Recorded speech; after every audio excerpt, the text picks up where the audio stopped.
नेपाल मुस्लिम समाज संघ उक्त अभिव्यक्तिप्रति गम्भीर आपत्ति प्रकट गर्दछ। मुस्लिम समुदाय लगायत कुनै पनि धर्म, जाति, भाषा वा संस्कृतिमाथि अपमानजनक, गलत, पक्षपाती वा अवमाननापूर्ण टिप्पणी सार्वजनिक पदमा बसेका व्यक्तिबाट कदापि अपेक्षित हुँदैन। नेपाल एक बहुलवादी, सहिष्णु र समाजसेवी मुलुक हो, जहाँ प्रत्येक नागरिकलाई आफ्नो धर्म, संस्कृति, भाषा र विश्वास अनुसार जीवनयापन गर्ने पूर्ण संवैधानिक अधिकार छ। सार्वजनिक पदमा रहेर व्यक्त गरिने हरेक भनाइले सामाजिक सद्भाव, धार्मिक सहिष्णुता र राष्ट्रिय एकतालाई मजबुत बनाउनुपर्छ। तर यस प्रकारका संवेदनशील वक्तव्यहरूले समाजमा अनावश्यक तनाव, अविश्वास र वैमनस्यता फैलाउने जोखिम बढाउन सक्छ, जुन कुनै पनि हिसाबले स्वीकार्य हुँदैन। नेपाल मुस्लिम समाज संघ सम्माननीय प्रधानमन्त्रीज्यूको अभिव्यक्तिले मुस्लिम समुदाय मात्र होइन, सम्पूर्ण देशकै सामाजिक समावेशिता र सामुदायिक सौहार्दमा नकारात्मक प्रभाव पर्न सक्ने गम्भीर चिन्ता व्यक्त गर्दछ। अल्पसंख्यक वा संवेदनशील समुदायको सम्मान, सुरक्षा र अधिकारको संरक्षण गर्नु राष्ट्रको दायित्व हो। यस दायित्व विपरीत जाने कुनै पनि कार्य, चाहे त्यो शब्द वा व्यवहारबाट होस्, न त कुनै कानुनी रूपमा उचित हुन्छ, न त नैतिक रूपले स्वीकार्य हुन्छ।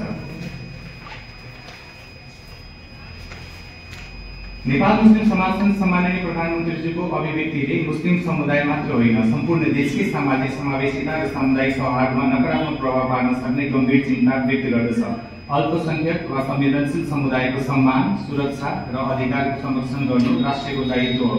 यस दायित्व विपरीत जाने कुनै पनि कार्य, चाहे त्यो शब्द वा व्यवहारबाट होस्, न त कानुनी रूपमा उचित हुन्छ, न त नैतिक रूपले स्वीकार्य हुन्छ। यसै प्रसङ्गमा नेपाल मुस्लिम समाज संघका सरकार समक्ष निम्न ध्यान आकर्षण गराउन चाहन्छौँ।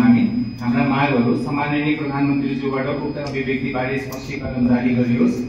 दोस्रो नम्बरमा कुनै पनि समुदाय विरुद्ध अपमानजनक वक्तव्य दोहोरिने नदिन आवश्यक संवैधानिक र नैतिक मापदण्ड कडाइका साथ पालना गरियोस्। तेस्रो नम्बरमा सामाजिक सौहार्द, धार्मिक सहिष्णुता र संवेदनशील समुदायको सुरक्षालाई प्राथमिकता दिने नीति तथा व्यवहारिक कदम अविलम्ब अघि बढाइयोस्। र अन्त्यमा छ, नेपाल मुस्लिम समाज संघले सदैव सामाजिक सद्भाव, समानता र राष्ट्रिय एकतालाई सुदृढ बनाउने पक्षमा रहँदै आएको छ र आगामी दिनमा पनि यति प्रतिबद्धताका साथ आफ्नो भूमिका निर्वाह गर्न इच्छुक रहिरहनेछ। धन्यवाद। हाम्रो नेपाल मुस्लिम समाज संघका अध्यक्ष महबुब अली सेरू, उहाँको अध्यक्ष हस्ताक्षर सहित कन्ट्याक्ट नम्बर यहाँमा समावेश गरेका छौँ। र अब पछि चाहिँ हामी एकछिनको लागि ओपन फ्लोर चाहिँ गर्न चाहन्छौँ। यसै सिलसिलामा केही कुराकानीहरू, के जिज्ञासाहरू छलफल गर्नुपर्ने छ भने हामी दोहोरो रूपमा चाहिँ यो जिज्ञासा छलफललाई चाहिँ जोड्न चाहन्छौँ।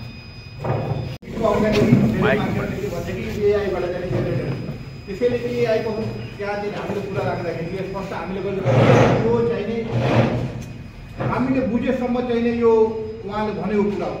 तर पनि केही त्यसमा तलमाथि नहोस्, भोलिको दिनमा केही उहाँबाट यो कुरा नहोस् कि यो एआईबाट हो कि के हो, हामीले प्रत्येक कुरा राखिदिएको। उहाँले जुन मुस्लिम समुदायप्रति एउटा कुरा भन्नुभयो कि मुस्लिम समुदायमा, अरब कन्ट्रीमा मुस्लिम धर्ममा चाहिने छोरीहरूलाई जिन्दै गाडिदिने एउटा चलन थियो। उहाँले यो कुरा बुझिदिनु पर्ने हो कि अरब कन्ट्रीमा इस्लाम आउनभन्दा अगाडि यो चलन थियो, तर इस्लाम आएपछि सबैभन्दा बढी मान सम्मान दिने चाहिने आइनहरूलाई चाहिने मान सम्मान दिने इस्लामले चाहिने काम गरेको रहेछ। अब उहाँले नबुझिकनी नसम्झिकनी कहाँबाट उहाँको मनमा यो कुरा आयो, उहाँले कुन हिसाबले यो कुरा राख्नुभयो, यो कुरा चाहिँ बुझ्न गाह्रो। यो कुराप्रति हामीले धेरै चाहिँ खेल छ हाम्रो भित्र, हामीले चाहिँ धेरै दुःख पुगेको रहेछौँ। खास गरी मुस्लिम समुदायलाई चाहिँ यो विषयलाई लिएर चाहिँ धेरै हामी चाहिँ दुःख प्रकट गर्दछौँ। यसैमा एउटा जिज्ञासा पसिहाल्छ। तपाईँले अरब कन्ट्रीको नाम लिनु, अरब कन्ट्रीमा उहाँले भन्नुभयो त्यो यथार्थ होइन। विपिन जोशी हत्याकाण्ड छोराले बन्धक बनाएर राख्यो। हुन त यही नेपाल प्यालेस्टाइनको सपोर्टमा पनि यहाँका नेपालीहरू, हिन्दूहरू, मुस्लिमहरू, सिखहरू। मेरो विगतका दिनका पोस्ट र विगतका दिनका पनि पोस्ट गरेर भाइले चाहिँ हेर्दै हुन्छ कि विपिन जोशीको बारेमा व्यक्तिगत, मैले तपाईँको व्यक्तिगत कुरा गरिनँ, संस्थागत कुरा गरिनँ। मैले चाहिँ यो मुस्लिम समुदायको तर्फबाट विपिन जोशीको बारेमा चाहिँ मैले आफै चाहिँ पोस्ट गरेर चाहिँ लेखेको रहेछु। त्यो भाइले चाहिँ भेरिफाई पनि गर्न सक्नुहुन्छ। संस्थागत हिसाबमा त देखिएन नि। अनि संस्थागत हिसाबमा हामीले चाहिँ यो कार्यक्रम गरेन, तर चाहिँ हामीले संस्थागत सोसियल मिडिया मार्फत चाहिँ यो चाहिँ दुख पटक हामीले गरेको छौँ। किनभने बिपी जोशी पनि हाम्रै देशका लागि किन हाम्रो नेपाली भाइ, त्यहाँ चाहिँ कुनै धर्मको कुरा छैन, त्यहाँ चाहिँ त्यो हाम्रो शुद्ध नेपाली भाइ भएको कारण चाहिँ मैले स्पष्ट बिपी जोशीको बारेमा चाहिँ त्यो भाइको विषयमा चाहिँ मैले स्पष्ट चाहिँ गरेको छु।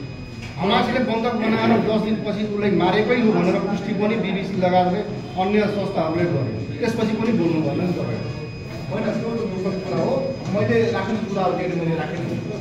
बिपी जोशीको बारेमा मैले चाहिँ स्पष्ट मैले कुरा राखेको छु। त्यो कुरामा म पछाडि हटेको छैन। बिपी जोशीको कुरा हो या हाम्रो ओडिसामा चाहिँ हाम्रो चाहिँ घटेको चाहिँ त्यो बहिनीको घटना हो, कुनै कुरामा चाहिँ हामी चाहिँ पछाडि हटेको छैन। सबै कुरामा हामीले चाहिँ सुनेर चाहिँ कुरा राखेको छु।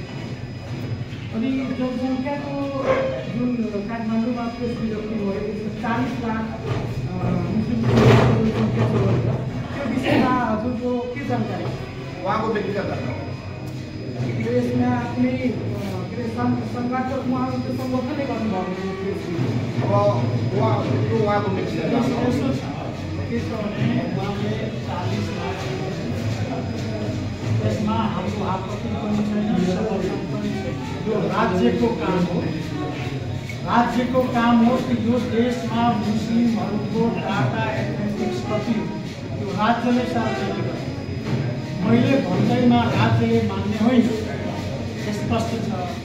अर्को कुरा चाहिँ अहिले खास गरेर हामीले यो प्रेस मिट गर्नलाई आवश्यकता किन लागेको छ भने एउटा मानव अधिकारसँग जोडिएको कुरा अर्कै हो, यो धर्मसँग जोडिएको कुरा हो। र राष्ट्र प्रमुख भनेको प्राइम मिनिस्टरजीले एउटा अनुभवी, एउटा रिटायर्ड जस्टिस व्यक्तित्व भएको मान्छेले कुनै संविधानले पनि अहिलेको जारी संविधानले पनि कसैलाई छुट दिएको छैन कुनै धर्ममाथि आरोप लगाउने, कुनै धर्मको व्यक्तिलाई गाली गलौज गर्ने।